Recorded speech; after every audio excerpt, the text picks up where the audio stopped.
আমাদের জয়শীতি উচ্চ বিদ্যালয়ের আজকে অর্ধবার্ষিক পরীক্ষা চলছে। আজকে অষ্টম শ্রেণীর পরীক্ষা দিচ্ছে, সাথে ষষ্ঠ শ্রেণীর পরীক্ষা দিচ্ছে।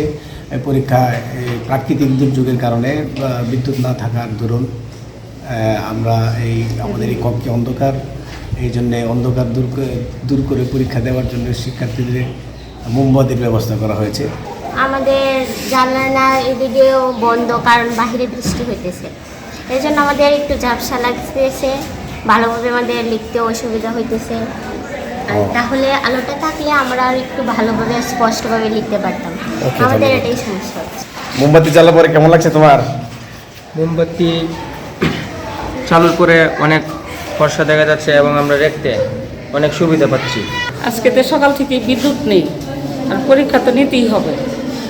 বাহিরে প্রচুর বৃষ্টি হচ্ছে, শিক্ষার্থীরা লিখতে পারছে না, তাদের অসুবিধা হচ্ছে। এই জন্য আমরা মোমবাতির ব্যবস্থা করছি।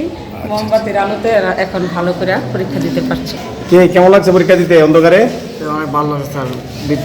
বিদ্যুৎ নাই স্যার, পরে কারেন্ট নাই, কারেন্ট না জন্য পরীক্ষা খুব ভালো হচ্ছে। কারেন্ট থাকে না? ঠিক আছে।